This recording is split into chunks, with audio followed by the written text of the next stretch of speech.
aqui no Rio Grande do Sul.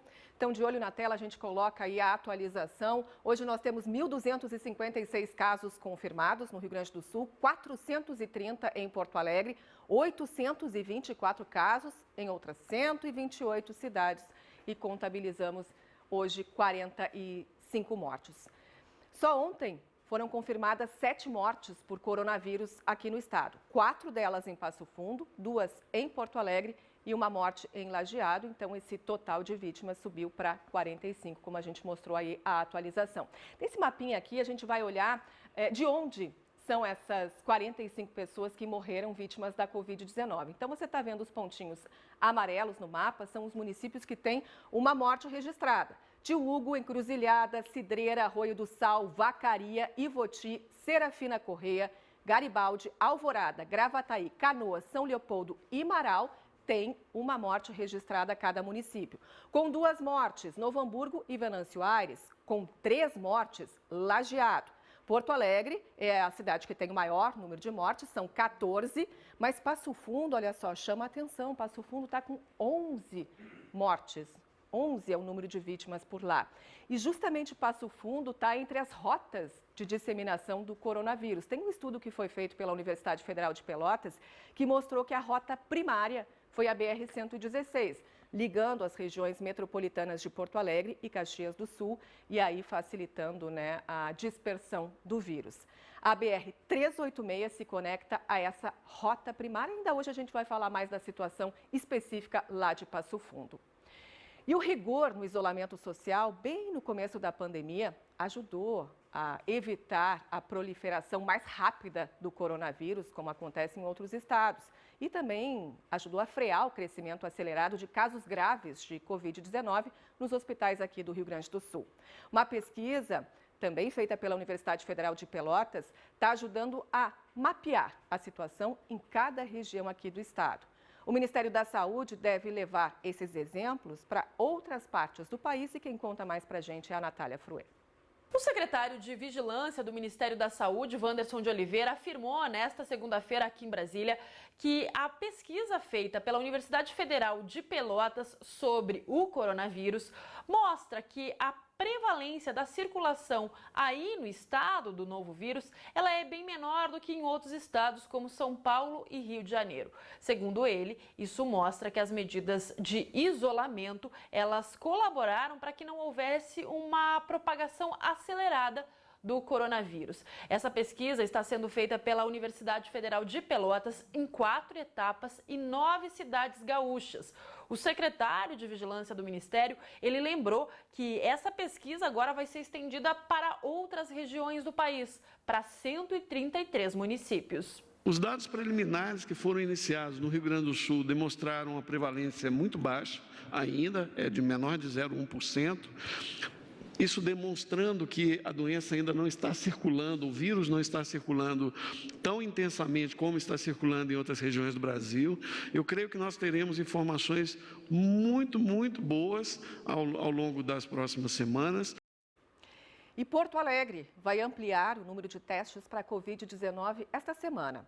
Segundo o prefeito, Nelson Marquesan Júnior, a capital tem como exemplo a Coreia do Sul. Ele anunciou que vão poder ser feitos até 580 testes por dia para a Covid-19. A maior parte deles por causa de contratos firmados com 2 laboratórios privados. Todos estes testes são do tipo RT-PCR. É um modelo mais preciso em que o resultado demora até 72 horas. A Prefeitura também tem mais de 14 mil testes rápidos disponíveis. E o objetivo é testar os profissionais da saúde, aquelas pessoas também ligadas a serviços essenciais, como a segurança, e ainda quem procurar atendimento na rede pública de saúde. E o próprio prefeito explica aqui pra gente. Começar a estruturar na população uma testagem que vai ter um percentual realmente significativo para este número de confirmados, que no Brasil inteiro, na maioria dos estados, na maioria dos municípios, não é uma referência. Em Porto Alegre, ele vai passar a ser uma referência, uma evidência científica com números consideráveis para que possa ser uma base mais sólida e mais evidente, mais assertiva para a gente tomar as nossas decisões. E Porto Alegre já autorizou a retomada das atividades na indústria e na construção civil. e agora analisa a liberação de outros setores. Mas a decisão depende, inclusive, dos resultados dos testes que vão ser aplicados nesta semana. Ontem, 66 leitos para atender pacientes com a Covid-19 começaram a funcionar no Hospital Vila Nova, que fica na zona sul aqui da capital. Na transmissão ao vivo, feita pelo prefeito numa rede social, Marquesan também anunciou a criação de um cartão voltado para aquelas pessoas de baixa renda para compra de alimentos. O valor e a data de liberação desse benefício ainda não foram divulgados. Só que ontem a Câmara de Vereadores de Porto Alegre aprovou um projeto ampliando o número de atividades consideradas essenciais. Foram incluídas várias atividades que estavam proibidas de funcionar, mas vale dizer, Matheus Felipe, que para valer ainda depende da aprovação do prefeito. Bom dia. Bom dia, Dani. Isso mesmo. Agora sai da Câmara de Vereadores esse projeto e vai até o prefeito Nelson Marquesan para que ele aprecie e aí ele pode sim vetar ou não, ou aprovar esse projeto que é enviado pelos vereadores. Só lembrando que essa foi uma sessão que foi feita, uma sessão virtual entre os vereadores, em que ali foi liberado 50 atividades, Dani. E algumas das atividades que foram liberadas são bares, por exemplo, escritórios de advocacia, de contabilidade, academias de ginástica, de musculação, que eram atividades e que são atividades que não são consideradas essenciais neste momento agora. Outras atividades que prevêem ali 50, nessa lista de 50 atividades já estão liberadas, que serviço de água e luz, de limpeza urbana, serviço de médico, também de assistência médica, isso já estava liberado, mas também está no projeto dos vereadores. O que acontece? Esse foi um projeto que ele foi votado e 21 vereadores foram favoráveis e 14 vereadores foram contrários. Os vereadores favoráveis disseram que se baseiam no decreto estadual que permite que os vereadores aqui de Porto Alegre consigam diminuir um pouco essas atividades, aumentar as atividades, na verdade, nesse momento da quarentena. Outra coisa que esse projeto prevê é o seguinte, né, Dani? Porque a partir de agora, como a gente estava explicando, é um projeto que os vereadores aprovaram e isso vai até o prefeito. E dentro desse texto, o que os vereadores pediram?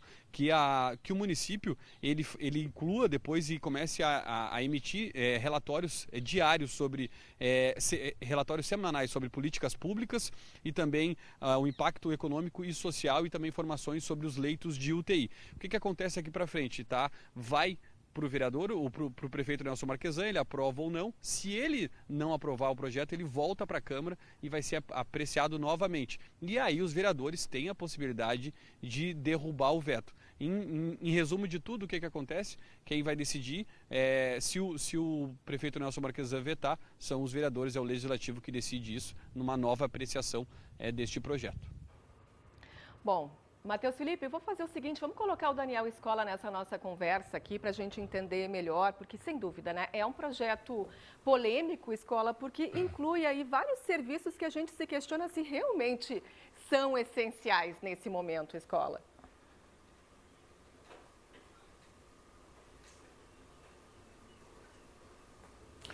Dani, a questão toda é a seguinte, os vereadores estão tentando colocar o carro na frente dos bois. Essa é a figura que eu uso para definir a aprovação desse projeto ontem na Câmara de Vereadores de Porto Alegre. Por quê?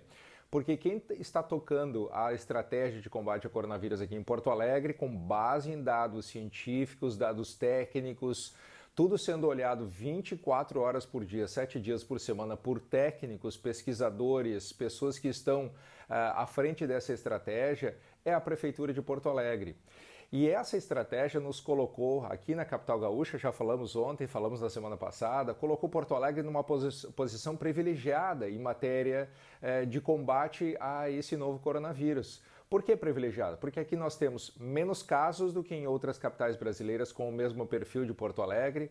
Aqui nós temos a estrutura de UTIs que não está superlotada. Aqui nós temos, de certa forma, o chamado achatamento da curva, o controle da doença. Então, Porto Alegre está, sob o ponto de vista da saúde, muito bem na estratégia de combate ao coronavírus. Acontece que os vereadores, pressionados por suas bases, resolveram apresentar esse projeto unicamente pensando na retomada de alguns setores. Ora, esses setores, mais cedo ou mais tarde, vão ter as suas atividades retomadas.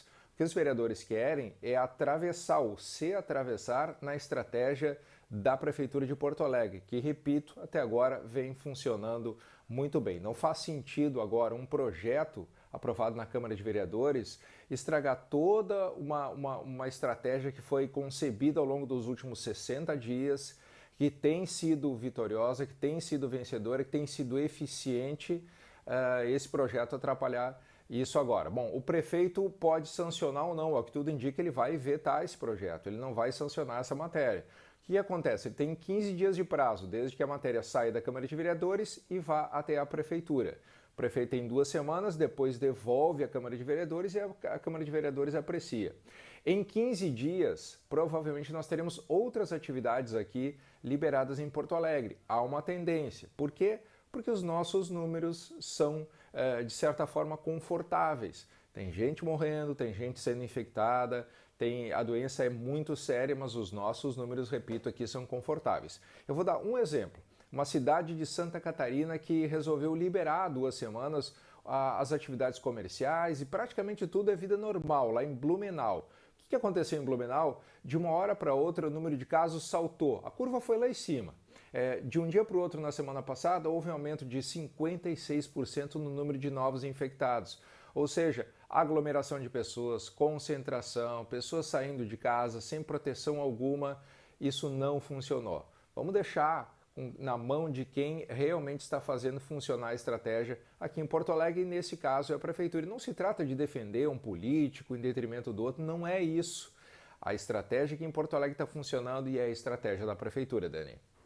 Sem dúvida, ainda é um assunto que vai dar muito o que falar, né? Esse projeto aí que tanto o Daniel Escola quanto o Matheus Felipe trouxeram informações ao vivo aqui pra gente. Escola, a gente conversa daqui a pouquinho. O Matheus Felipe tem mais uma informação importante.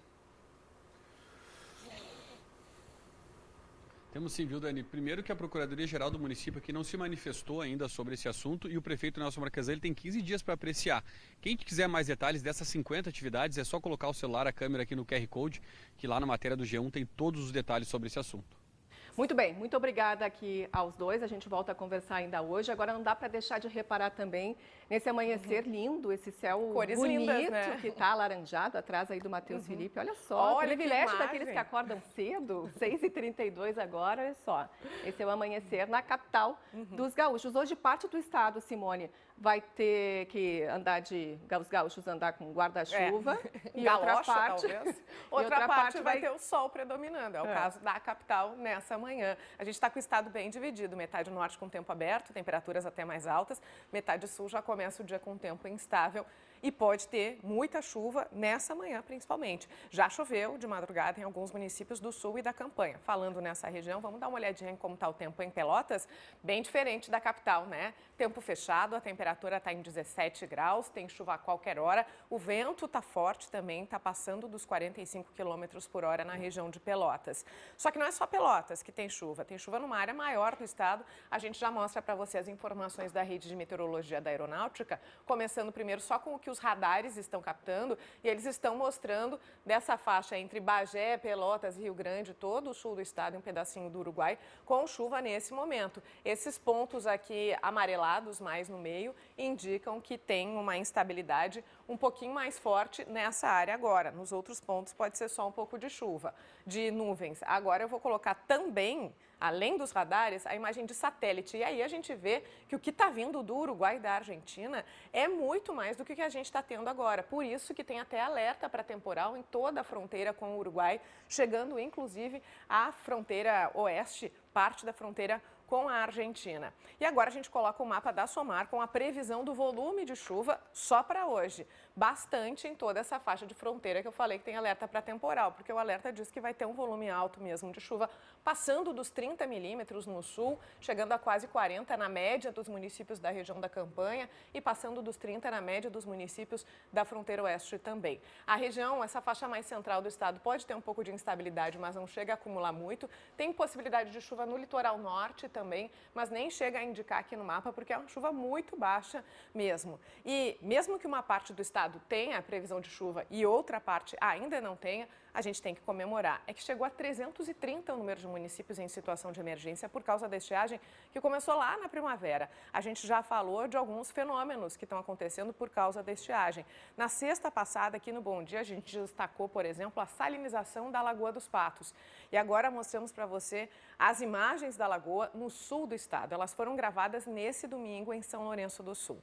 Água muito clara, num tom de azul muito diferente para quem conhece a lagoa. São imagens até lindas, muito bonitas, só que elas confirmam como a estiagem é severa, mostram o problema. Esse tom diferente é efeito da salinização, a presença de água do mar misturada à água doce da lagoa. Com a estiagem, o nível de água doce da Lagoa dos Patos baixou muito. E aí a salinização passou de Rio Grande, de Pelotas, chegou até São Lourenço do Sul na semana passada.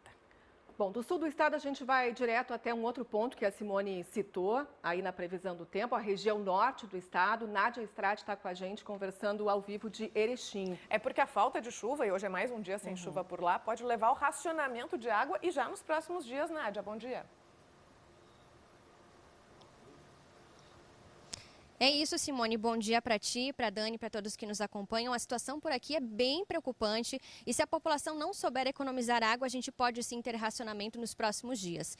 Quem diz isso é a AGER, a agência reguladora aqui da cidade, que diz que a gente não tem uma chuva considerável, né? Uma chuva volumosa nos últimos 10 dias, aliás, nos últimos 10 meses, né? E por conta disso, os rios começam a secar e a barragem da Corsã já está a 2,15 metros abaixo do nível normal. Então, como a Simone adiantou, né? A gente não tem chuva hoje, é mais um dia sem chuva por aqui. Se a população não souber economizar água, a gente pode ter o racionamento então nos próximos dias. O diretor-presidente da AGER, Valdir Farina, também faz um apelo para a população, né? Vamos ouvir o que ele disse.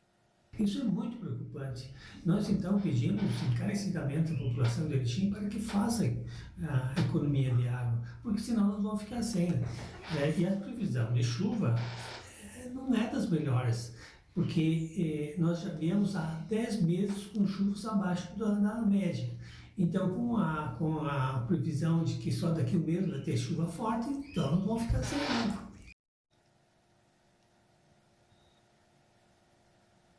Pois é, então o pedido é para que a população use água com consciência, né? Economize água. A AGER também faz um estudo que aponta, né, que Erechim consome por dia, em média, 27 milhões de litros de água. A gente vou repetir, 27 milhões de litros de água é muita coisa. Então, não é o momento de lavar o carro, a calçada, tomar o banho demorado, escovar os dentes com a torneira aberta. A população realmente precisa entender que se não economizar água, nos próximos dias a gente deve entrar com um racionamento por aqui. E olha, mesmo que obras tenham sido feitas em anos anteriores, como a transposição do Rio Cravo, né, que é responsável por abastecer em 2/3 a barragem da Corsã, sem chuva, não tem o que fazer, a estiagem é muito forte por aqui. E olha, gurias, a última vez que a gente teve racionamento aqui na cidade foi em 2012. Então, é o momento da população entender que precisa consumir água com muita inteligência nesse momento.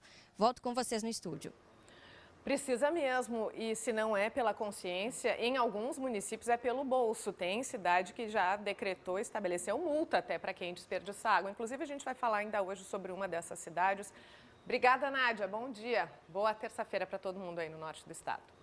Bom, é um momento bastante difícil, a gente está enfrentando vários problemas ao mesmo tempo e são muitas as pessoas que precisam de ajuda. Tem uma população que merece uma atenção especial porque já vive uma situação bastante difícil.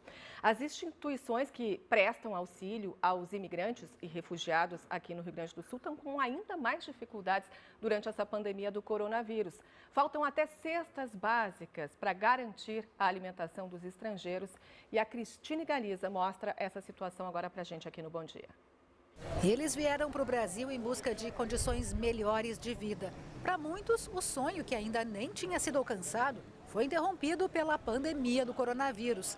Os imigrantes que vivem na capital também não escaparam às consequências econômicas do isolamento social. Tem famílias de todos os jeitos. Tem algumas famílias que têm conseguido manter os seus empregos, que trabalham em alguns lugares, que já estão se qualificando. Tem outras que realmente recém chegaram e não estão conseguindo nenhum retorno ainda com isso. Samuel é pastor nessa igreja batista que ajuda imigrantes haitianos na capital. Aqui eles participam de aulas de português.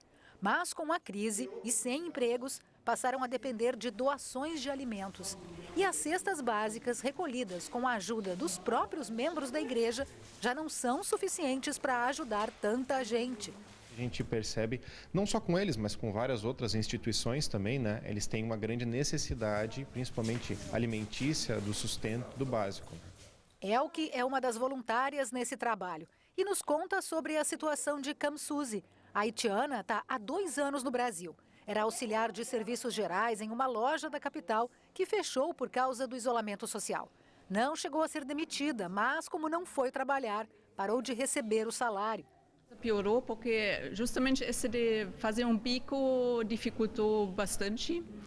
E também essas que já estavam procurando trabalho, no momento ninguém dá trabalho para ninguém. Como eles não estão cercados pela família, a maioria deles, a insegurança é muito grande. A FASC, Fundação de Assistência Social, estima que 7.000 haitianos vivem em Porto Alegre. Em todo o Rio Grande do Sul, são mais de 18.000. Se antes para eles as portas estavam fechadas, agora estão trancadas, né? Então complicou muito mais a situação. Outro grupo vulnerável nessa pandemia é o dos senegaleses. O consulado do Senegal calcula que 4.200 deles vivam aqui no Rio Grande do Sul, 1.200 em Porto Alegre, onde muitos sobrevivem como vendedores ambulantes no centro. Com as ruas praticamente vazias, ficaram sem a principal fonte de renda. O desemprego atinge pelo menos metade desses imigrantes, incluindo aí aqueles que tinham um emprego formal antes da crise. Nós não ficamos esperando a ajuda vir fora. Em primeiro momento, nós tentamos se ajudar. De qual forma? Separamos os imigrantes em 2 partes. Quem tem condições e quem não tem condições. Quem tem mais condições ajuda quem não tem condições. O diretor da Missão Pompeia diz que o Rio Grande do Sul tem mais de 96.000 imigrantes de diferentes nacionalidades. A maioria senegaleses, haitianos e venezuelanos. A entidade que ajuda essas populações precisou lançar uma campanha de arrecadação de alimentos para repassar às famílias com dificuldade. Mas as doações não dão conta de tantos para alimentar. Nós distribuímos uma cesta que mais ou menos alcança para uma pessoa comer um mês. Então, o que a gente tem um projeto? Como nós começamos a fazer um cadastro para poder controlar um pouco. Porque aí a pessoa recebe um mês, tem direito a 3 meses. Fizemos assim o cadastro, um processo, porque senão não damos conta de tanta pessoa que precisa. Também por causa da crise, a missão perdeu doadores e voluntários. Esses doadores caíram 85% porque eles não saem de casa. Então, em vez de melhorar a situação, também piorou para nós. Então, nós precisamos sim de muitas doações. Bom, então quem tiver condições e estiver disposto a ajudar, pode ligar para esse telefone que está aparecendo aqui na tela para todos vocês, é o 3222-7999, código de área 51.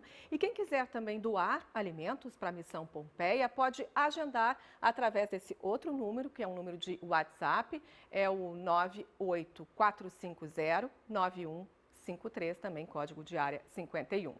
E a Caixa Econômica Federal informou que os imigrantes têm direito a receber o auxílio emergencial de R$ 600.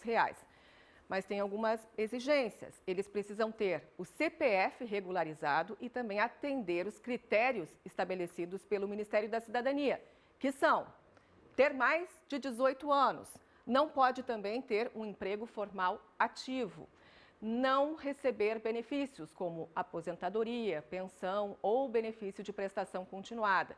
Também não pode ser beneficiário do seguro-desemprego ou de programa de transferência de renda federal, com exceção do Bolsa Família. É preciso ainda estar em família com renda mensal por pessoa de até meio salário mínimo ou com renda mensal total de até 3 salários mínimos. Vamos dar uma primeira olhadinha aqui nas mensagens que o pessoal que está conosco desde as 6 horas da manhã, desde cedo, né, madrugando junto conosco, está mandando pelo nosso WhatsApp. Tem gente madrugando sempre em ótima companhia de um bom chimarrão. É o caso da Luana, lá de Santa Cruz do Sul. Bom dia, gurias. Mais um dia começando na companhia do mate e do Bom Dia Rio Grande. Abraços. Obrigada, Luana, pela companhia aqui nas manhãs.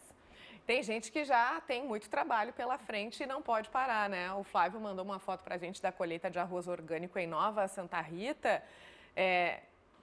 não dá para parar a colheita, né? Enfim, não dá para esperar mesmo com a pandemia do coronavírus. Hoje, tempo seco também dá para seguir na colheita aqui na região metropolitana. Muita gente mostrando o nascer do sol, né? Como o Nivaldo de Santa Cruz também, o pessoal de Santa Cruz tá ligadinho hoje. Nascer do sol no Rio Jacuí, na cidade de Rio Pardo.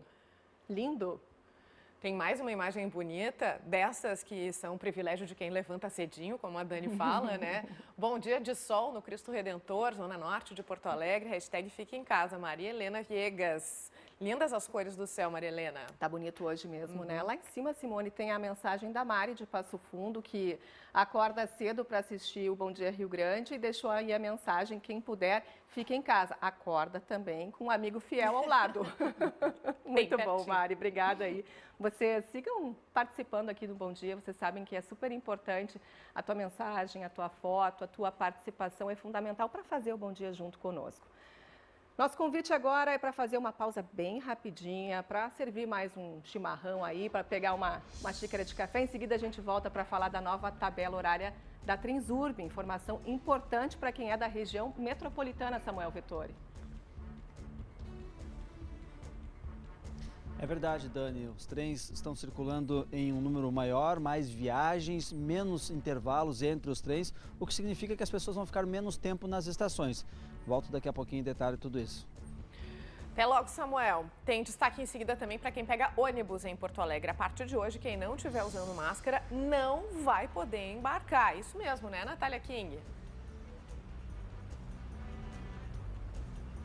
Oi, Simone, bom dia. É isso mesmo. A gente está aqui, inclusive, no centro de Porto Alegre para mostrar como é que o usuário do transporte coletivo aqui da capital está se comportando. O pessoal está usando a máscara mesmo sendo obrigatório? Como é que vai funcionar essa fiscalização a partir de hoje? Daqui a pouquinho eu conto tudo aqui no Bom Dia. Até já, Natália. E enquanto isso, as empresas de ônibus da capital tentam fugir da crise. Como o número de passageiros caiu bastante, motoristas e cobradores vão ter contratos suspensos ou carga horária reduzida. E daqui a pouquinho a gente traz os detalhes aqui no Bom Dia. Antes do intervalo, já vamos ver um pouco do movimento na região central de Porto Alegre. A imagem ao vivo é da esquina da Avenida Oswaldo Aranha com a Paulo Gama, perto da reitoria da URGS. Ó, tem bastante gente esperando o sinal abrir. E no sul do estado tem alerta para chuva forte. Em Rio Grande, onde está fazendo agora 19 graus, o porto ficou fechado durante a noite e as condições estão sendo analisadas para ver se é possível operar mesmo com aviso de ressaca e vento forte. Ainda hoje, mais sobre o tempo em todo o Rio Grande do Sul. Agora, 6h48, a gente volta já já. Fique protegida. Multas vão ser aplicadas para todo mundo que desrespeitar essas medidas de segurança. E Jefferson Cabral tem multas bem pesadas, inclusive. Conta mais aí pra gente. Bom dia.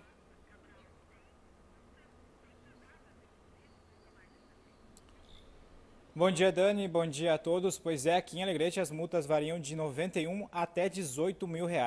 Tudo depende se quem infringiu esse decreto for comerciante ou pessoa física, e é no comércio que essa multa pode chegar a R$ 18 mil, de acordo com o porte do comércio, da loja em questão. O lojista será multado se em seu estabelecimento estiver pessoas sem máscara, sejam elas funcionárias ou até clientes. E também tem multa para as pessoas físicas. O decreto estabelece se as pessoas físicas, os usuários de transporte coletivo, estiverem sem máscara, sejam no ônibus ou também nas paradas, serão multados. E essa multa é de R$ 183,28, quase R$ 200 para quem estiver sem máscaras nesses lugares. Se for idoso, paga a metade. E temos algumas imagens aí para mostrar para vocês de ontem, que foi o primeiro dia que esse decreto começou a valer. E a adesão da população do alegretense foi bem boa, viu? Todo mundo utilizando máscaras nos locais determinados, né? No comércio e também em locais de grande circulação. E até no trânsito, na rua, que é a recomendação do decreto e não uma obrigação, por isso não é passível de multa, o alegretense também utilizou máscara. E segundo a prefeitura, não houve ninguém multado nesse primeiro dia de decreto, houve fiscalização, mas ninguém foi pego aí sem a utilização de máscara. E uma última informação aqui da região da fronteira oeste, Manoel Viana, que fica a pouco mais de 30 quilômetros aqui de Alegrete, também adotou essa determinação da utilização de máscara por parte da população. A determinação começou a valer ontem, é a mesma coisa que aqui de Alegrete, né? Não pode utilizar máscara somente em locais aí de grande circulação e também em estabelecimentos comerciais, sejam eles privados ou não. Manoel Viana tem pouco mais de 7 mil habitantes e essa determinação aí está valendo desde ontem. Dani, volto contigo.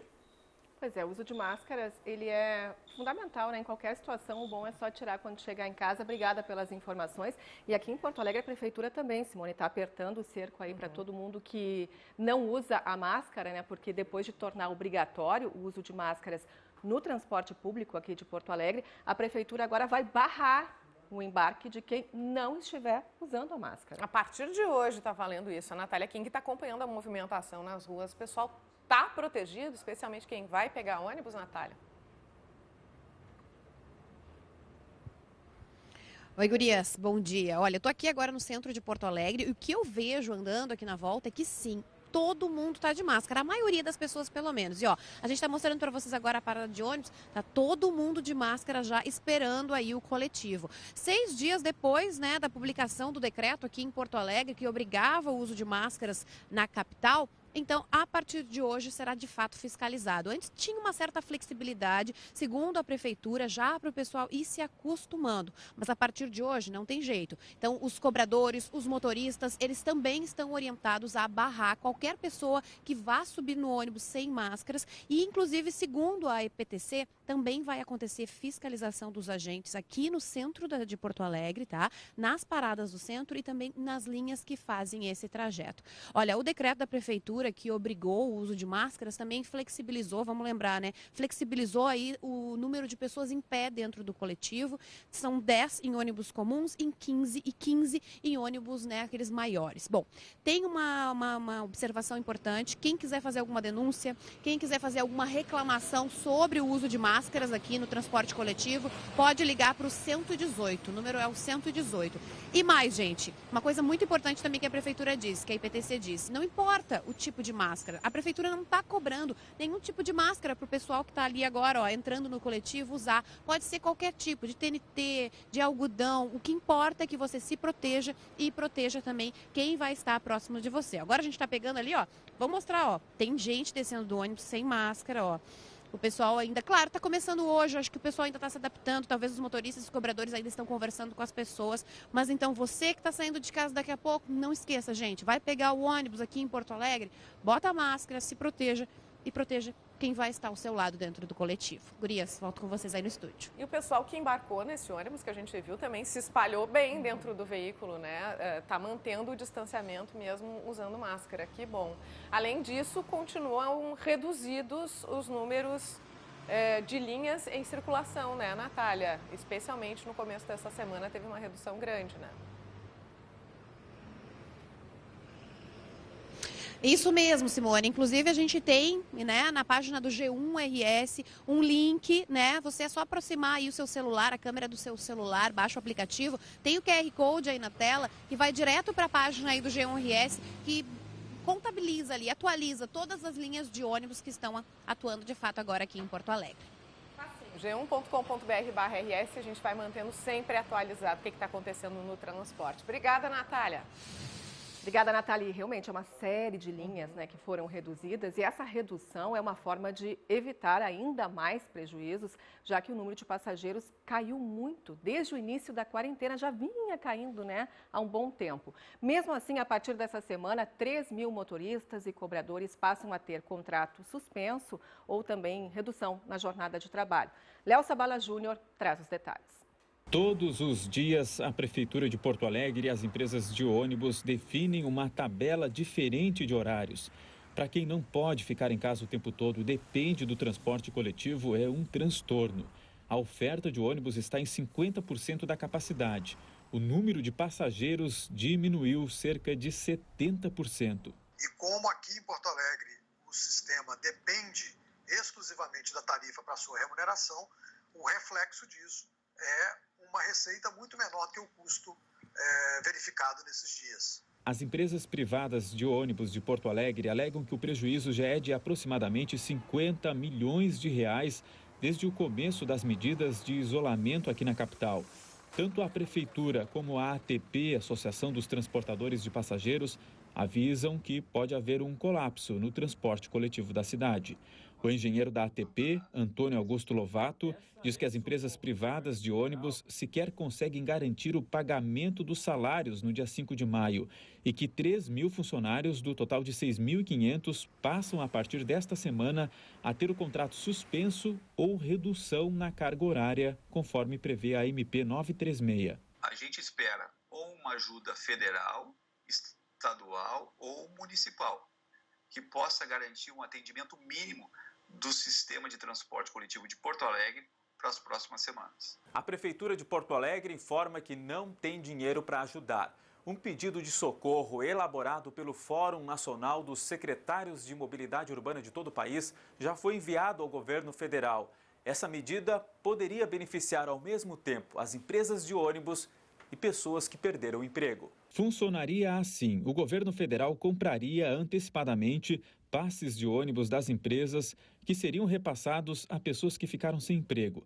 Pela proposta, a União precisaria desembolsar 2,5 bilhões de reais por mês. Mas as informações que chegam de Brasília não são nada animadoras com relação a essa proposta, que precisaria passar ainda por uma aprovação no Congresso. Lá, o assunto não é prioridade e outras formas de auxílio aos municípios estão sendo debatidas. Agora, às 7 horas da manhã em ponto, vamos falar um pouco do movimento nessa manhã nas ruas. Na nossa janela aqui, estamos vendo a Avenida Bento Gonçalves, em Erechim, no centro da cidade, mas o pessoal está dentro de casa ainda. Não está nem olhando para essa paisagem linda aí, bem com cara de outono, né, Dani? Não saiu nem para a janela ainda, Simone. Não saiu, podem aparecer ali na janela. Bom Dia Rio Grande. Abanar para a câmera, a Nádia Strat está ali mostrando para a gente a imagem ao vivo de Erechim nessa manhã. Agora, diferentemente do centro de Erechim, em Porto Alegre, o movimento está um pouco maior, sim. Vamos dar uma olhada nas imagens ao vivo. A gente mostra a primeira câmera da IPTC para você na terceira perimetral, Zona Norte, trecho da Avenida Carlos Gomes, perto da Rua Soledade. Agora vamos ver a nossa imagem, a nossa câmera na região metropolitana, BR-116, região central da cidade de Canoas. O trânsito está fluindo bem nos dois sentidos. Voltando para Porto Alegre, a gente vê agora a câmera da IPTC que está na esquina da terceira perimetral, trecho da Avenida Aparício Borges, no cruzamento, na esquina com a Avenida Professor Oscar Pereira. O trânsito também está tranquilo nessas duas vias que sempre tem bastante movimento pela manhã. E tem notícia importante para quem precisa do transporte público e é da região metropolitana de Porto Alegre. Os trens estão com mais viagens desde ontem, porque a Transurb adotou uma nova tabela. Samuel Vettori está conosco ao vivo para explicar essa mudança. A capacidade diária de transporte de passageiros vai aumentar em cerca de metade, né? Já aumentou, na verdade, desde ontem, Samuel. Isso, Simone, mais ou menos isso. Ao contrário do que acontece com os ônibus aqui na capital, então os trens que trazem passageiros lá do Vale dos Sinos, passando pela região metropolitana até aqui Porto Alegre, estão com a capacidade ampliada. São mais viagens, o intervalo é menor, ou seja, as pessoas ficam menos tempo nas paradas, nas estações, aguardando os trens. Eu tenho aqui alguns números. Desde o dia 13 de abril, eram 129 viagens por dia e dessas 129, 78 viagens eram com trens acoplados. Agora, então, de 129 passa para 175. E de 78 viagens com trens acoplados, 142 viagens. Os trens acoplados, lembrando, são aqueles maiores, que têm mais capacidade de público dentro deles. Um aumento, então, de 53% no número de lugares disponibilizados ao usuário dos trens. Fechamento das estações a gente não pode esquecer, continua até às 10 da noite, não mais às 11h20 da noite, como acontecia antes dessa pandemia mudar todo o sistema de transporte, incluindo os trens.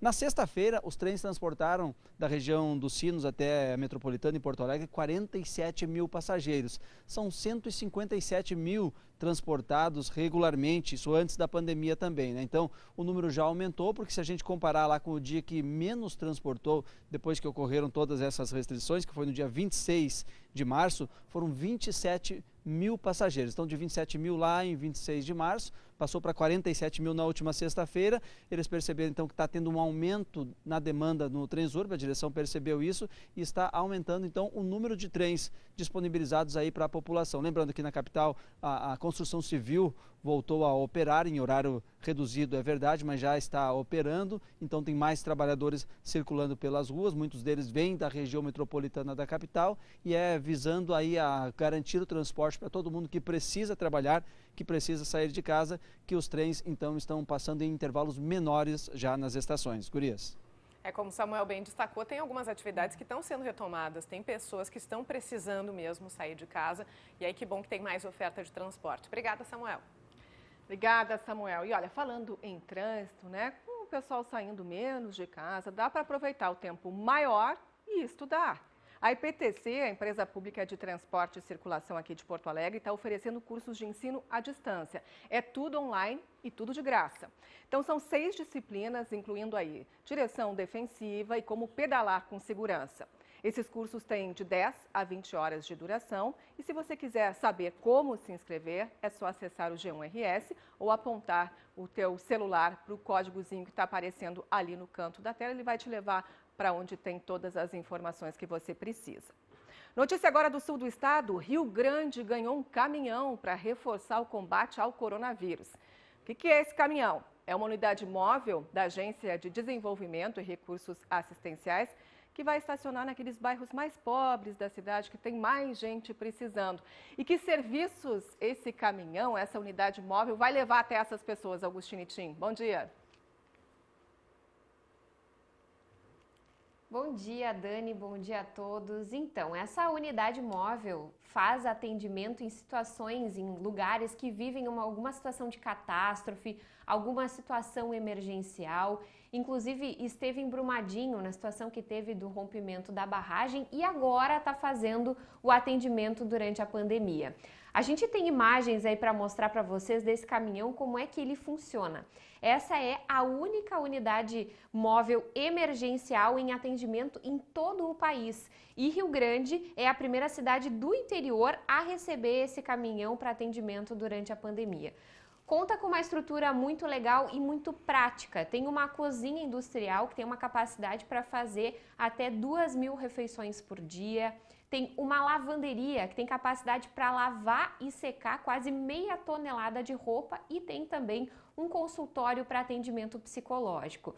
Então essa unidade móvel chegou ontem, estacionou no abrigo que está atendendo moradores de rua e os voluntários já começaram a fazer as refeições para os moradores de rua. A partir de hoje, então, ela começa a percorrer os bairros em situação de vulnerabilidade social aqui de Rio Grande.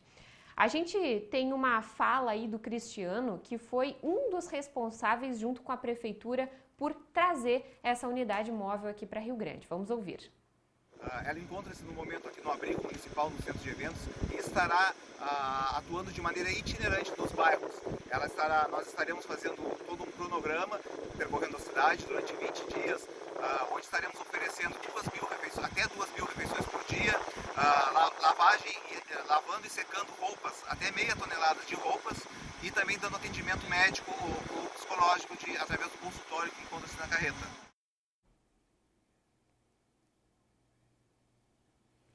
Bom, essa unidade móvel veio de São Paulo, deve ficar aqui em Rio Grande por cerca de 15 dias e depois vai seguir para atendimento emergencial em Curitiba, no Paraná. Então são iniciativas legais e diferentes, né? Aqui em Rio Grande, por exemplo, é uma novidade que vem para ajudar em momentos como a gente está vivendo, né, Dani?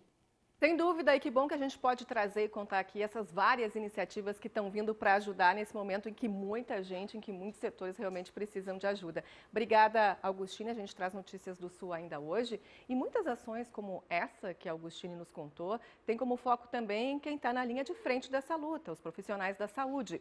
Um escritório de arquitetura revitalizou todo o espaço que os funcionários do Hospital Cristo Redentor, aqui de Porto Alegre, usam como descanso. E olha só como é que ficou. Estamos levando para esses espaços um pouco do nosso conhecimento, um pouco da neurociência aplicada à arquitetura, muito mais juntamente com o design biofílico.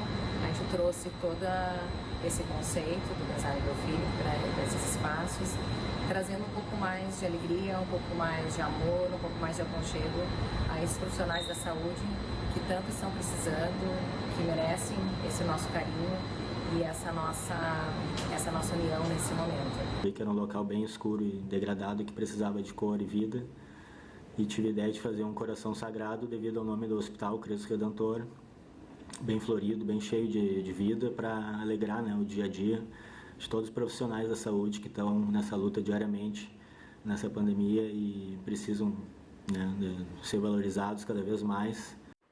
Olhar uma imagem como essa, né, traz todo um bem-estar, não só uma alegria, mas uma tranquilidade também que esse pessoal precisa aí para fazer esse trabalho difícil que eles estão fazendo. Vamos fazer um intervalo, 7h10, daqui a pouquinho tem mais Bom Dia Rio Grande e a gente quer fazer um alerta importante, viu? Coronavírus também é perigoso para quem é mais jovem. Você sabia que aqui no estado, adultos entre 30 e 39 anos são os mais contaminados? Pois é, a gente vai falar sobre esse assunto com um médico infectologista em seguidinha. Norte do estado também está em atenção. Em Passo Fundo, a segunda cidade com mais casos e mais mortes, os números, infelizmente, Gisele Borba, seguem aumentando. Bom dia. Bom dia, os números impressionam, são 107 casos confirmados, 11 mortes, só 3 mortes atrás de Porto Alegre. Ocorre que a capital tem uma população aproximada de 1.400.000 habitantes, enquanto aqui pouco mais de 200 mil. Então o que está acontecendo aqui na cidade? Ah, claro, além de 2 surtos, né, no lar de idosos e em um frigorífico. Afinal, o que está acontecendo aqui em Passo Fundo? Nós somos atrás de respostas e trazemos para você depois do intervalo. Gisele, é o que todo mundo está se perguntando. Obrigada, até já. Um outro assunto que a gente vai conversar aqui no Bom Dia em Seguidinha é sobre home office, o trabalho em casa. Muita gente está se adaptando a essa nova rotina, a essa novidade. Mas e as regras? São as mesmas do trabalho presencial? A gente vai conversar com um especialista sobre isso e a Júlia Perac também vai trazer dicas de como trabalhar em casa. Júlia.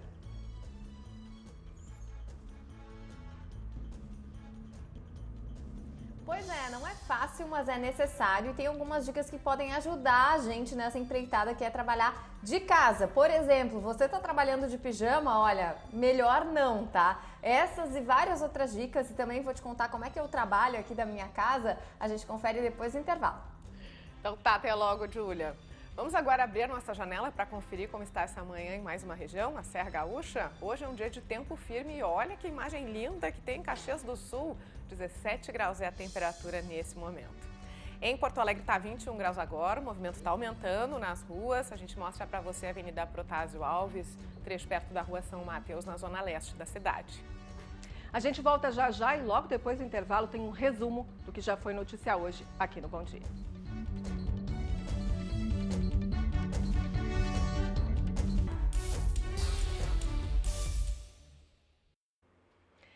7h14, muito bom dia para todo mundo que está cedinho junto conosco. Um bom dia especial para quem está na Serra. Olha só a imagem de Caxias do Sul ao vivo, 17 graus agora nesse início de manhã de terça-feira. A temperatura pode chegar aos 26, hoje não tem previsão de chuva por lá. Em seguidinha a gente traz mais detalhes aí da previsão do tempo. Agora tem aquele resumo especial do que é notícia nessa terça-feira aqui no Bom Dia.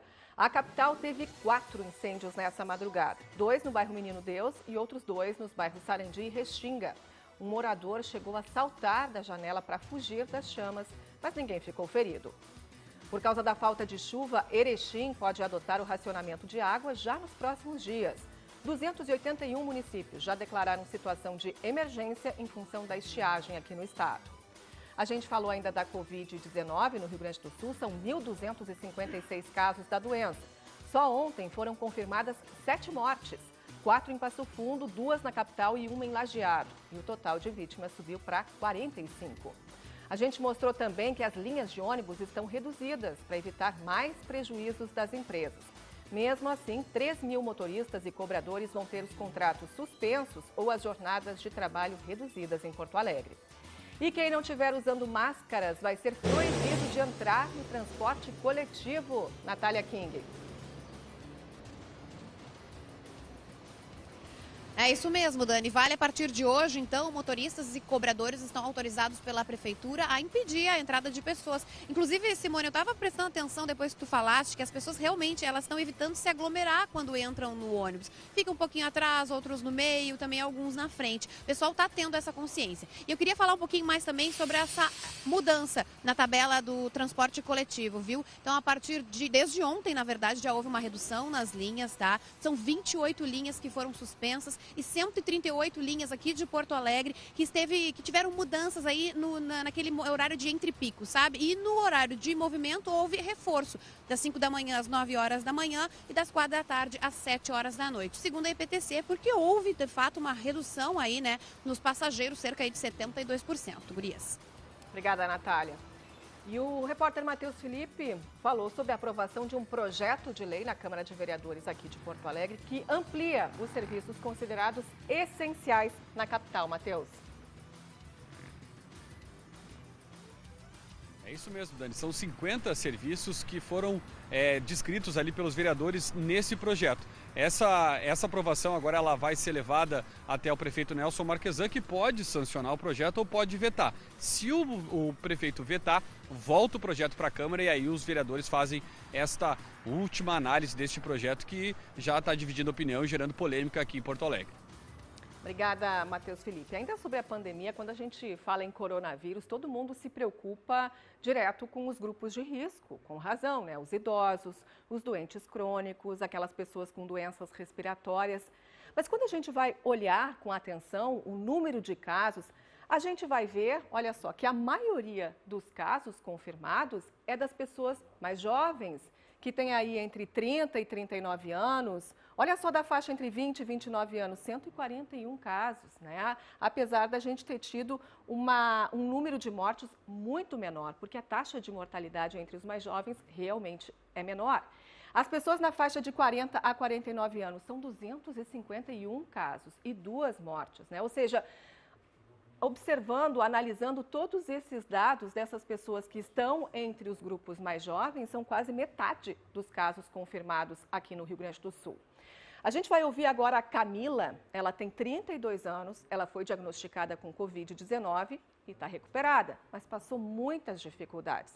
A Camila nos mandou um depoimento contando sobre a doença. Os meus sintomas foram muita falta de ar, muito cansaço, eu não conseguia nem calçar os meus tênis e eu tive febre. Eu faço parte do grupo de risco, eu tenho asma, mas a minha asma é bem leve. Eu procurei a emergência onde eu trabalho e fui internada. Nesse mesmo dia eu fui para a UTI, fiquei 2 dias em ventilação mecânica e fiquei 8 dias na UTI ao total. Eu pensei que eu ia morrer.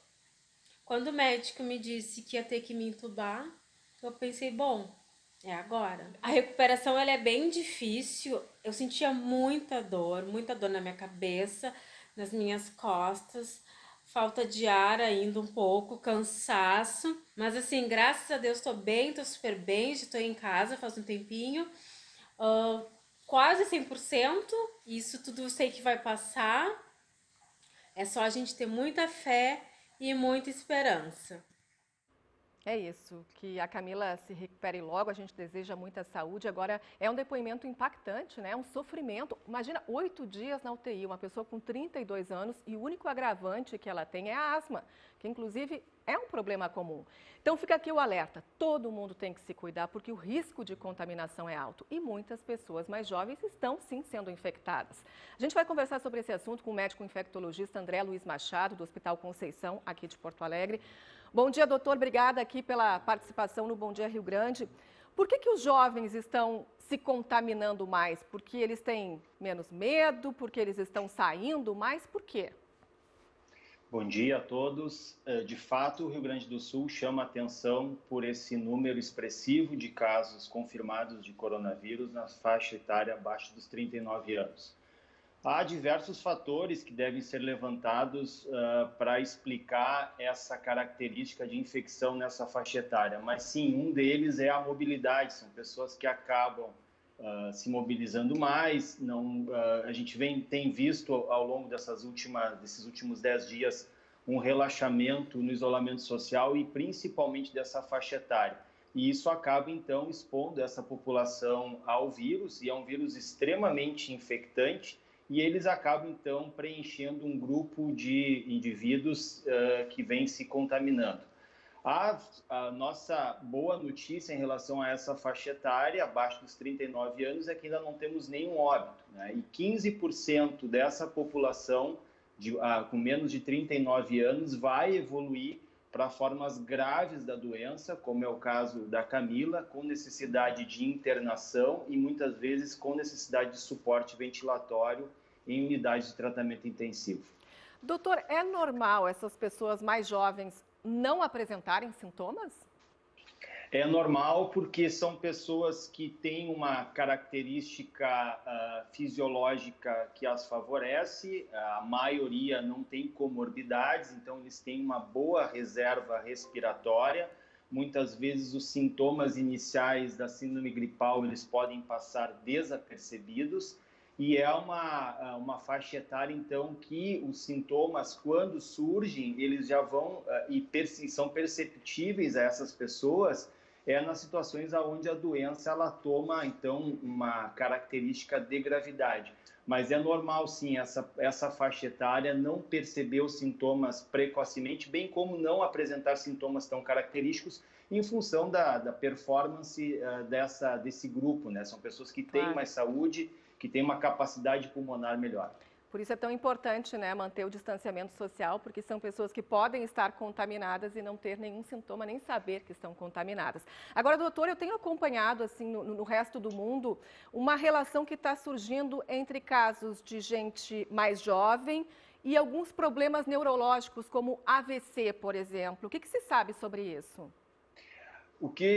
Tem muitas informações a respeito da infecção por coronavírus que vem demonstrando dados recentes, então está se estudando a respeito, mas já se sabe, claro, já alguns relatos na literatura de eventos tromboembólicos que podem acometer o sistema nervoso central, bem como outros órgãos, como pulmões, coração também. Então, a doença, quando ela se manifesta de forma grave, ela provoca uma reação inflamatória muito significativa que pode levar a uma alteração do sistema vascular e de coagulação, e essa alteração favorecer os eventos embólicos, não só em sistema nervoso central, mas também em outros órgãos-alvo. É uma situação impressionante. Agora, doutor, uma outra situação que chama a atenção são as crianças, né? A gente vê que tem um baixo número de crianças contaminadas. Se sabe o porquê? O que acontece com as crianças? Não há ainda uma explicação científica estabelecida que demonstre, que explique o porquê as crianças, elas tanto são mais assintomáticas, quanto também a gente não tem evolução de síndrome respiratória aguda grave nessa população.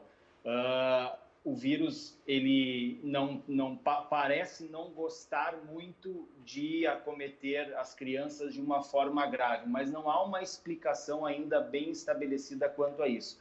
Acredita-se que o sistema imunológico das crianças pode favorecer em relação a apresentarem uma doença mais branda e muitas vezes assintomática, mas ainda está se estudando a respeito disso para se achar uma explicação definitiva. Claro, é tudo muito novo, doutor. Mas em relação aos adolescentes, também eles têm que ficar alertas? Sim, tem que ficar alertas. A população jovem, os adolescentes, as crianças, eles são os principais vetores de disseminação do vírus. Então, a grande preocupação com essa faixa etária é que eles devem evitar o contato próximo com os grupos de risco. O que a gente sabe até agora, e são os dados do Brasil, bem como do Rio Grande do Sul, que mais de 65% daqueles indivíduos que morreram de coronavírus, eles tinham alguma comorbidade, e mais de 70% dos indivíduos que morreram de infecção por coronavírus têm mais de 60 anos. Então, a mensagem para os jovens e para as crianças que devem ficar afastados desses grupos de risco, até mesmo porque essa faixa etária pode manifestar, pode estar infectado pelo coronavírus e não manifestar qualquer sintoma em relação à doença. Essa é uma mensagem importante, um alerta importante do doutor, né? Agora, doutor, as questões genéticas, elas podem ter alguma interferência na manifestação de sintomas, por exemplo, ou na evolução da doença? Algumas doenças de caráter genético, elas podem facilitar o desenvolvimento de formas graves da doença, né? Então, são considerados, às vezes, os indivíduos que têm algumas formas, alguns tipos de doenças genéticas podem apresentar formas graves da doença. Mas também, o que está se vendo até agora é que as doenças cardiovasculares e o diabetes e as doenças pulmonares são as principais comorbidades associadas ao desenvolvimento de formas graves da doença. Bom, a gente agradece muito aqui ao Dr. André Luiz Machado, do Hospital Conceição, aqui de Porto Alegre, médico infectologista, pelos importantes esclarecimentos. Um bom dia para o senhor, uma boa terça-feira e um bom trabalho a todos. Obrigada. Bom dia. E olha, as cidades de Marau e Passo Fundo, aqui no Rio Grande do Sul, concentram apenas 2,2% da população do estado. Mas juntas, Marau e Passo Fundo têm mais de 12% dos casos de coronavírus no Rio Grande do Sul. Quando a gente vê aqui no telão a proporção, né, o número de casos por cada 100 mil habitantes, comparando com Porto Alegre, a gente tem uma ideia mais clara da proporção. Passo Fundo tem 51 casos para cada 100 mil habitantes e Porto Alegre, 29, quase metade. E Marau sequer tem 100 mil habitantes. Marau não chega a 50 mil habitantes.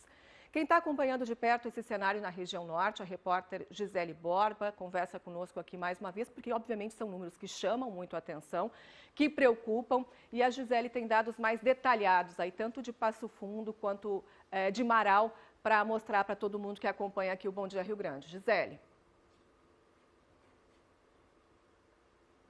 Bom dia, Dani, e a todos que estão com a gente aqui no Bom Dia Rio Grande. As informações que chegam até aqui todos os dias são muito preocupantes, viu? Porque o número aumenta todos os dias. Eu tinha falado antes, 107 casos confirmados, isso de acordo com o município, de acordo com o estado, são 103 casos confirmados e 11 mortes. A última confirmação de morte, a mais recente, foi ontem à tarde, um idoso de 84 anos. Ele tinha problemas de saúde crônicos, problemas neurológicos, estava internado no Hospital São Vicente de Paulo. Ele morreu no domingo, mas a confirmação veio então só ontem no fim da tarde. E esse idoso de 84 anos, ele é um dos idosos daquele lar onde ocorreu o surto de coronavírus. Lá, no total, 18 idosos foram infectados e, claro, a gente acompanha este caso. Agora, voltamos aos números. A gente tem uma tela para mostrar para você e ilustrar estes casos aqui em Passo Fundo, Marau e comparando com Porto Alegre. Passo Fundo, então, 103 casos, de acordo com o estado, 11 mortes, 8,2% dos casos do Rio Grande do Sul,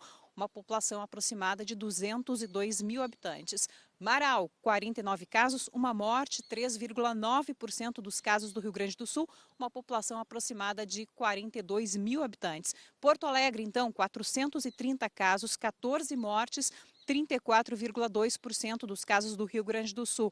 Agora, o que chama a atenção é a população, né? A capital tem 1.400.000 habitantes aproximadamente, enquanto as populações aqui de Marau e Passo Fundo estão bem abaixo disso. Mas o que está acontecendo, então, aqui em Passo Fundo, né? Por que tantos casos aqui?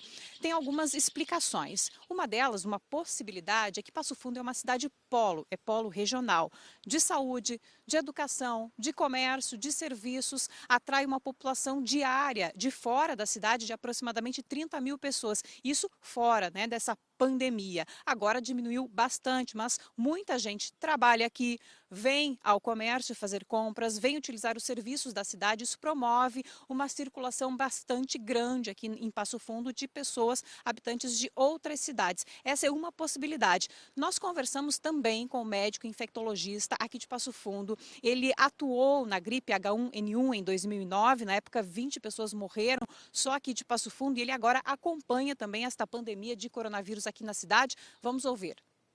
Dentro da indústria, as pessoas ficam, vamos dizer assim, numa posição que não é muito longe uma da outra. Isso não é uma coisa muito possível de fazer. Então, esse distanciamento, ele tem uma limitação, né? Nesses locais ele tem uma limitação. Você pode distanciar um pouco mais, mas ele tem uma limitação. Então, são locais que tendem a ter uma aglomeração. Essas indústrias foram, né, nas últimas semanas, aí, várias dessas indústrias onde a gente teve um número maior de casos.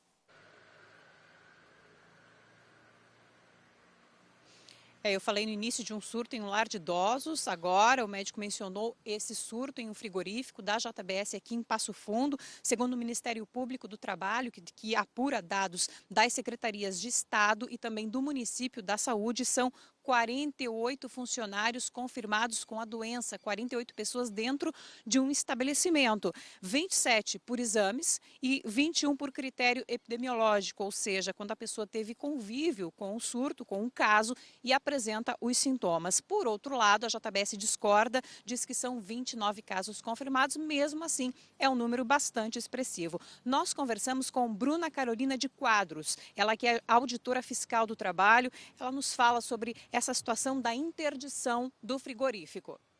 Nós fazemos um relatório técnico justificando que está errado e apontando medidas para controlar esses riscos para que a empresa volte a funcionar. Então, enquanto a empresa não comprovar que adotou as medidas cabíveis, né, as medidas que nós propusemos, ou medidas alternativas com o mesmo resultado, ela permanece interditada.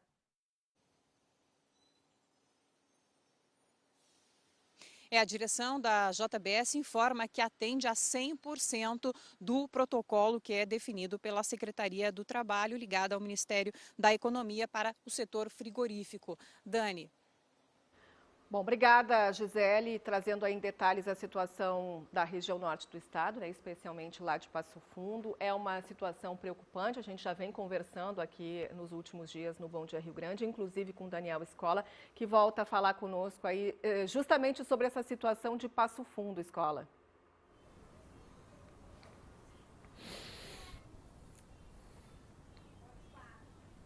Dani, eu diria que tem duas cidades que nós precisamos prestar muita atenção agora no interior do estado. Uma delas é Passo Fundo, esse quadro que a Gisele mostrou é muito preocupante, e a outra cidade é Lajeado, no Vale do Taquari, que está com uma situação semelhante, não tão grave, não com tantos mortos, mas com a sua estrutura de UTI, os 13 leitos de UTI que a cidade tem no hospital estão ocupados por pacientes que contraíram coronavírus. As 13 UTIs. São pacientes em estado considerado grave. Também é semelhante o caso de Lajeado com Passo Fundo, porque, a exemplo de Passo Fundo, em Lajeado, o número de casos também aumentou por causa de do surto dessa nova doença, desse novo coronavírus, dentro de frigoríficos. Porque as pessoas ficam muito próximas uma das outras, a atividade não parou nas últimas semanas, é uma atividade essencial, mas de fato não houve o respeito, ao que tudo indica, das regras de distanciamento para evitar que as pessoas, os funcionários dessas empresas, fossem contaminados. Vejam que importante é isso, Dani. O isolamento social, o distanciamento social para evitar que novos pacientes possam contrair e serem infectados pelo novo coronavírus. Eu lembro que 10, 11 anos atrás, em 2009, lá em Passo Fundo, também houve, no interior do estado, o maior número de casos da gripe H1N1. A Gisele falou em 20 mortes, foram dezenas de casos confirmados, também houve um surto ali, o surto começou praticamente no interior do estado por Passo Fundo. É uma cidade polo, é uma cidade que tem um aeroporto, que é a principal cidade de toda uma região, uma grande região desenvolvida, né, com muita circulação de pessoas, é um polo educacional, é um polo empresarial e por isso Passo Fundo também está vivendo, ajuda a explicar por que Passo Fundo está nessa situação. Do interior do estado, essas duas cidades são as que mais preocupam. Agora é interessante observar, Dani, que nessas duas cidades também há liberação parcial da atividade do comércio. E nós sabemos que o comércio representa uma parte muito importante, a maior parte, do que é atribuído à circulação de pessoas, por exemplo, no centro, nas áreas comerciais, na área urbana. E isso também ajuda a contribuir e está sendo cobrado pela Secretaria Estadual de Saúde a essas duas cidades a restrição do comércio, ou pelo menos foi cobrado. Na semana passada nós conversamos na Rádio Gaúcha com o prefeito de Passo Fundo e ao mesmo tempo com a secretária de Saúde, Arita Bergman. E ela lembrou, olha, a Prefeitura de Passo Fundo deve repensar as restrições ao comércio, por exemplo. E é o que está acontecendo aqui em Porto Alegre. Já falamos mais cedo sobre isso, essa discussão sobre a possibilidade possibilidade de liberação de alguns setores da economia em projeto aprovado pela Câmara de Vereadores. Vou repetir o que disse mais cedo. Os vereadores de Porto Alegre estão tentando colocar o carro na frente dos bois. Esse projeto não tem base científica nenhuma para justificar a liberação de atividades econômicas aqui na capital. Quem está fazendo isso, e muito bem, fazendo muito bem, é a Prefeitura de Porto Alegre, que vem tendo resultados muito mais eficientes e positivos do que cidades que já colocaram restrições abaixo, né? Que já derrubaram as restrições e voltaram com algumas das suas atividades, Dani. É isso, Escola. Um bom trabalho, uma boa terça-feira e até amanhã aqui no Bom Dia. A Escola trazendo aí especialmente a preocupação com 2 cidades do interior do estado, né? Lajeado, que tem 3 mortes provocadas pelo coronavírus, e Passo Fundo, que tem números preocupantes de contaminação e de mortes, né? Já são 11 vítimas. E Passo Fundo, além de todo esse cenário preocupante, também sofre com muitas demissões, né? Muitos setores estão sendo atingidos economicamente, como todo o Rio Grande do Sul, né? E a Carolina Catani do G1 traz mais informações aqui pra gente. Bom dia, Carol. Bom dia, Dani. Bom dia para o pessoal de casa. Lá em Passo Fundo, pelo menos 2.000 funcionários de hotéis, restaurantes e bares foram demitidos durante a pandemia, segundo o sindicato que representa essa categoria. Isso porque o movimento caiu muito. Os hotéis tiveram uma queda no movimento de 90%. Bares e restaurantes tiveram uma queda de 80%. Isso porque muitos ainda operam com o serviço de teleentrega, mas mesmo assim é uma queda muito grande. A gente está vendo aí a imagem de um estacionamento de um hotel que recebia por dia cerca de 96 hóspedes. Agora está recebendo por dia só 9 hóspedes em média. Então o sindicato, né, relatou tudo isso e disse que está fazendo uma campanha para arrecadar alimentos para ajudar essas pessoas afetadas. Os funcionários mais afetados com as demissões são os garçons, porque já faz mais de um mês que os estabelecimentos estão fechados devido ao isolamento social e à pandemia de coronavírus. Agora, numa outra notícia lá do sul do estado. Em Rio Grande, a Universidade Federal de Rio Grande, a FURG, em parceria com a prefeitura da cidade, lançou uma central de atendimento para que as pessoas possam ligar quando têm sintomas do coronavírus. Essa central foi lançada por uma startup de Pelotas. Então as pessoas podem ligar, falar quais são os sintomas e uma equipe formada por professores e funcionários e estudantes da FURG, que operam todos de forma voluntária, vão atender esses pacientes pelo telefone e então encaminhar eles para a melhor medida a ser tomada. Porque esses pacientes são classificados, né, quando eles têm sintomas leves, moderados ou graves. O objetivo disso é fazer com que as pessoas não tenham que ir até as unidades de saúde sem necessidade, porque às vezes as pessoas têm dúvidas, né, do que estão sentindo, se estão com coronavírus ou sintomas de gripe. Então, quem quiser saber o telefone e mais informações sobre esse projeto, é só acessar lá o site do G1RS, Dani. Tá certo, Carol. Bom trabalho aí, uma boa terça-feira. Quero aproveitar, ainda falando dessa questão do atendimento na saúde, em Caxias do Sul, o Centro Especializado de Saúde voltou a atender a população. Ainda é uma retomada parcial, com capacidade reduzida, seguindo uma série de medidas de segurança, né, para evitar a contaminação pelo coronavírus. Mas a Cláudia Alessia aí conta pra gente como é que está sendo essa retomada do atendimento. Bom dia, Cláudia. Oi, bom dia, Dani, bom dia a todos que nos acompanham. O CES é um centro, né, que oferece consultas aí nessas áreas de especialidades pela rede pública de saúde, então de graça à comunidade. São consultas nas áreas aí de cardiologia, pneumologia, reumatologia, e essas consultas voltaram então a ser oferecidas presencialmente ontem. Você vai ver aí nas imagens, o CES funciona no centro aqui de Caxias do Sul, na rua Sinimbu, e desde ontem então voltou a operar em seu horário normal, das 7 da manhã às 7 da noite. Desde o dia 17 de março, eram oferecidas apenas consultas por teleatendimento, sem ser de forma presencial. Agora, então, essa volta ocorre com uma capacidade reduzida, será de apenas 25%, que representa, em média, 128 consultas presenciais por dia. Bom, os teleatendimentos vão ser mantidos, até porque o CES não está agendando consultas com idosos, que é um dos públicos das pessoas que precisam ter cuidado aí em relação à Covid-19. Então, essas pessoas vão continuar recebendo as consultas por teleatendimento. Quem vai ter a consulta agendada vai precisar ir de máscara até o CES. E outra recomendação também é chegar no horário bem próximo à consulta para não ficar muito tempo ali esperando aquele atendimento médico. Outra orientação também é que as pessoas vão sozinhas até esses locais, que não vão acompanhadas aí de familiares, justamente para evitar aglomerações. O Centro de Atendimento, então, a consultas especializadas aqui em Caxias do Sul, vai oferecer também álcool gel para higienização das pessoas que vão participar aí, que vão buscar esse atendimento no CES aqui em Caxias do Sul. Dani. Tá certo, Cláudia. Quero falar sobre um outro assunto contigo importante também. Há pouco, né, o G1 trouxe aí a informação das demissões lá em Passo Fundo, mas a gente sabe que os impactos econômicos dessa pandemia atingem cidades de todas as regiões e aí em Caxias do Sul, uma das maiores empresas do estado, anunciou um plano